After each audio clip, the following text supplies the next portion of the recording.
Assalamualaikum warahmatullahi wabarakatuh. Saya Suci Rosa dari Fakultas Kedokteran akan mempresentasikan artikel saya yang berjudul Scoping Review, Efektivitas Pemberian Ciprofloxacin Topikal pada Pasien Otitis Media Akut. Otitis media akut atau biasanya disingkat dengan OMA merupakan peradangan pada telinga tengah yang terjadi atau berlangsung hingga 3 minggu. Terjadi pada sekitar 360 juta orang, yaitu 5,2% dari populasi di seluruh dunia, terutama di negara berkembang seperti Indonesia dan negara dengan tingkat ekonomi yang rendah. Lebih dari 80% terjadi pada anak usia 6 bulan sampai 3 tahun. Bakteri penyebab yang paling sering adalah Streptococcus pneumoniae dan Haemophilus influenza. Stadiumnya mulai dari stadium okusi, hiperemi, supurasi, perforasi, hingga resolusi. Antibiotik lini pertama yang dipilih adalah amoxicillin oral, namun antibiotik ini dapat memiliki efek samping sistemik dan juga dapat meningkatkan resistensi antibiotik. Sehingga dipilihlah antibiotik topikal, yaitu dari golongan fluoroquinolone, karena antibiotik ini tidak memiliki efek ototoksik dan juga sering digunakan pada pengobatan otore pada anak. Nah, ciprofloxacin ini bekerja dengan cara menghambat pembentukan DNA bakteri. Tujuan dari penelitian ini adalah menganalisis efektivitas pemberian ciprofloxacin topikal dalam mengobati otitis media akut. Jenis penelitiannya adalah scoping review.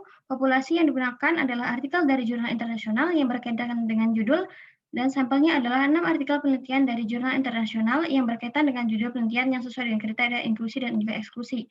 Kriteria inklusinya adalah artikel penelitian yang telah dipublikasi pada jurnal internasional yang berkaitan dengan judul. Database yang digunakan adalah PubMed, Springer Link, Scientific, dan Google Scholar. Artikel penelitian mulai dari 2001 sampai 2020. Lalu tipe artikelnya adalah randomized control trial dan artikel berbahasa Inggris. Yang berikut adalah kata kunci yang digunakan dalam keempat database. Kemudian kriteria eksklusinya adalah ketidaksesuaian antara judul artikel dan abstrak, yaitu kesesuaian abstrak berdasar atas PICOS serta artikel duplikasi. Nah, kriteria kelayakannya, populasinya adalah pasien OMA, intervensinya ciprofloxacin topikal, pembandingnya adalah obat atau perlakuan lain selain ciprofloxacin topikal, outcome-nya adalah keberhasilan penggunaan ciprofloxacin topikal pada pengobatan OMA, serta studi yang digunakan adalah randomized control trial. Berikut adalah hasil pencarian dari disajikan dalam bentuk diagram prisma, yang mana artikel yang telah kritis ini dapatkan ada 6 artikel yang layak. Artikel pertama dari gambaran DKK 2019, yaitu pasien telah melakukan pemasangan tabung timpanostomi dengan OMA berulang atau otitis media kronis diberikan ciprofloxacin topikal dan normasalin. Hasilnya, ciprofloxacin topikal lebih menurunkan insidensi dan durasi otore serta kualitas hidup yang lebih baik pada periode operatif. Tetapi, tidak ada perbedaan bermakna secara statistik.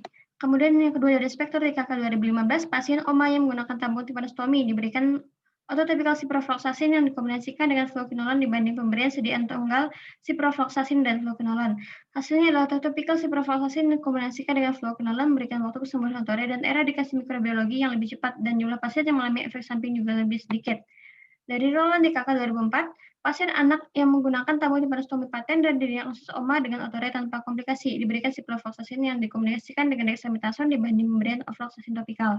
Hasilnya, ciprofloxacin topikal yang dikombinasikan dengan dexamethasone lebih cepat dalam mengurangi volume otore, kesembuhan otore, dan eradikasi mikrobiologis. Kegagalan pengobatan juga lebih sedikit. Kemudian dari Dohar DKK 2006, pasien OMA yang mengalami otore melalui tabung timpanostomi diberikan sediaan topikal ciprofloxacin yang dikombinasikan dengan dexamethasone dan pemberian oral amoxicillin yang dikombinasikan dengan asam clavulanat. Hasilnya adalah kombinasi sediaan topikal ciprofloxacin dengan dexamethasone memberikan waktu rata-rata berhentinya otore lebih cepat dan berbeda bermakna secara statistik. Namun perbedaan dalam respon mikrobiologi antara dua intervensi tersebut tidak berbeda secara statistik. Dari Morpet DKK 2001, pasien yang menggunakan tabung timpanostomi dengan OMA berulang atau otitis media kronis dengan infusi. Pemberian diberikan kortisporin topikal dan juga ciprofloxacin topikal.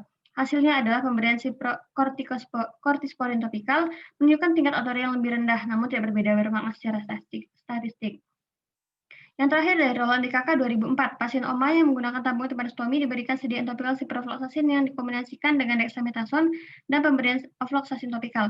Hasilnya adalah pemberian sediaan topikal ciprofloxacin yang dikombinasikan dengan dexamethasone lebih baik dalam mengurangi jaring granulasi pada saat kunjungan pada hari 11 dan hari ke-18. Jadi dari 3 artikel yang menyatakan bahwa pemberian sediaan topikal ciprofloxacin yang dikombinasikan dengan corticosteroid lebih baik dibanding dengan topikal ciprofloxacin, fluocinolone, dan ofloxacin. Kemudian satu artikel menyatakan bahwa sediaan topikal ciprofloxacin yang dikombinasikan dengan corticosteroid lebih baik dibanding sediaan oral amoxicillin yang dikombinasikan dengan asam clavulanat dalam mengurangi gejala klinis, namun tidak berbeda bermakna pada eradikasi mikrobiologis.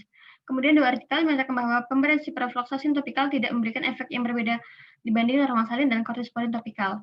Jadi keterbatasannya adalah tidak dilakukan meta-analisis, kemudian kesimpulannya pemberian kombinasi ciprofloxacin dengan kortikosteroid memberikan hasil lebih baik daripada intervensi lain, sedangkan ciprofloxacin topikal tunggal memberikan efek yang tidak berbeda dengan normalsalin dan kortisopolin topikal. Caranya adalah penelitian lebih lanjut dapat dilakukan dengan metode meta-analisis, kemudian ciprofloxacin topikal yang dikombinasikan dengan kortikosteroid dapat dijadikan sebagai pedoman penggunaan untuk pengobatan OMA dengan perforasi. Alhamdulillahirrahmanirrahim. Sekian presentasi dari saya. Wabillahi taufiq walhidayah. Wassalamualaikum warahmatullahi wabarakatuh.